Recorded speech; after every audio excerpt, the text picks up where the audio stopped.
Bonjour et bienvenue dans ce point crypto du 5 février 2022. Je rappelle que les informations et analyses données sur cette chaîne sont données à titre indicatif et ne peuvent pas être considérées comme des conseils en investissement. L'investissement en bourse est risqué et vous êtes responsable de tous les investissements que vous faites. Alors, rebond sur le crypto aujourd'hui avec le Bitcoin qui prend presque 10%, on en est à plus 8 et surtout qui redépasse son oblique baissière et qui réattaque les 40 000. Et il passe au-dessus des 40 000, donc c'est vraiment un rebond important. Qui plus est, on est également au-delà de la moyenne à 20 jours. Et il faut remonter au 28 décembre pour retrouver le Bitcoin dans une tendance favorable. Donc c'est vraiment un point important qui s'est passé aujourd'hui, donc le 4 février. C'est peut-être le début du rebond et on a abandonné l'idée d'aller chercher les 30 000 pour consolider sur les 40. Alors il va falloir le tenir encore au moins ce week-end, hein. Rester au-dessus des 40 000. Ce sera l'objectif pour les cryptos et le Bitcoin. Et si ça se maintient samedi, dimanche, au-dessus des 40 000, ben on aura le rebond et le retournement qui devrait s'effectuer sur toutes les cryptos et le Bitcoin en particulier. On regarde les autres cryptos, c'est pareil, hein, tout est en train de monter. Avalanche qui prend 10%. L'objectif c'est toujours d'aller chercher les 90 rapidement, hein, on l'avait dit il y a quelques jours. Binance pareil, hein, plus 6%, on va aller chercher les 430 assez rapidement normalement. Compound plus 6%, alors ils ont encore de la marge, hein, pour aller vraiment se retourner, mais ils prennent quand même 6%, c'est pas négligeable et ils quittent leur support à 111 $. Cosmos, on avait, pareil, on avait vu identifier ici un support intéressant et un prix d'achat sur les 27. Et ça rebondit, on est déjà aux 30 $. C'est probablement pas fini. On voit qu'au niveau de la MACD, on a un beau retournement. On devrait continuer à aller chercher au moins les 33 à court terme. Mana ou Decentraland, plus 2%, mais il y a le petit support ici à 2,95 qu'il va falloir aller chercher. On n'est pas encore dessus, mais ce week-end, on pourra bien aller le tester, le dépasser.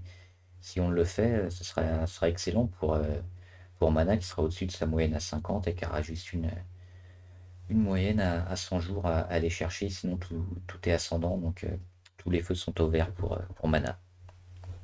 Le Dogecoin, pareil, hein, plus 5%. Alors, il y a encore un peu de travail pour retourner le Dogecoin, notamment les 0,16 à aller chercher. Donc pareil, ce week-end, il va falloir travailler, mais Ethereum, plus 9% actuellement.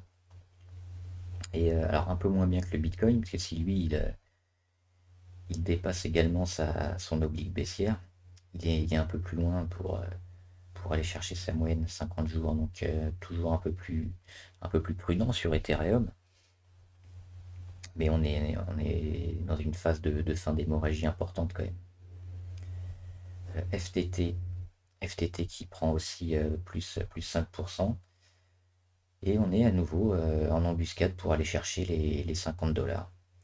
Et comme Decentraland ou Mana, si on va chercher les 50, ce sera très bon parce qu'on aura mis toutes les moyennes mobiles au même niveau ou derrière nous et on n'aura plus qu'à monter. On est déjà en phase de retournement sur FTT.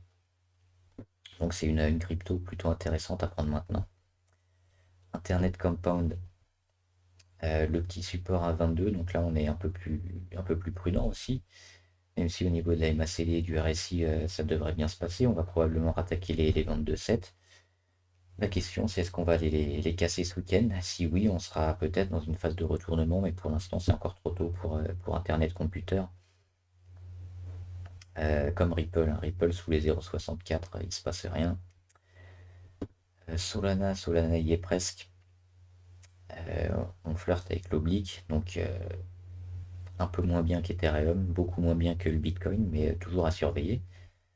Pour Solana qui a fait quand même le gros du boulot là en mettant un support à 80 $. Maintenant, il va falloir suivre ici cette oblique. Et si on suit cette oblique ce week-end et les prochains jours, ce sera un retournement pour Solana. Stellar, elle est un peu plus en retard, un peu plus de travail à faire pour aller chercher l'oblique. Terra Luna, elle flirte avec les 52, qui lui ont servi tour à tour de support et de résistance. Plutôt bon signe, hein, si on regarde aussi au niveau des indicateurs MACD et RSI, on va probablement aller les taper ce week-end aussi. The Graph en embuscade. Trop tôt pour du retournement, mais pareil, peut-être une fin d'hémorragie. Torchain plus 9%, le même graphique, on est en embuscade. Uniswap plus 5, mais alors là c'est vraiment prématuré, hein. Tant qu'on est sous les 13, on ne rentre pas sur Uniswap, c'est trop tôt. Et Waves en embuscade aussi, donc il va falloir attendre qu'elle casse cette oblique et surtout qu'elle dépasse les 11,43. Ce sera sur débordement des 11,43 qu'on pourra vraiment se positionner sur Waves. Voilà, j'espère que ce point crypto vous a aidé. C'est peut-être le moment de réinvestir une grande partie des fonds sur les cryptos qui sont en train de faire un joli rebond en ce moment. À suivre ce week-end pour d'autres d'autres attaques haussières ou alors un support. On va retrouver le Bitcoin, mais si on se maintient au-dessus des 40 000, la plupart des cryptos vont continuer à grimper. Donc c'est ce qu'on va surveiller en principal, c'est le Bitcoin et puis le support des 40 000 à tenir. Et si ça tient samedi, dimanche, ce sera bon. Voilà, j'espère que la vidéo vous a plu. N'hésitez pas à vous abonner et à partager cette vidéo avec des amis ou des investisseurs que ça puisse intéresser. Bon trade, à plus!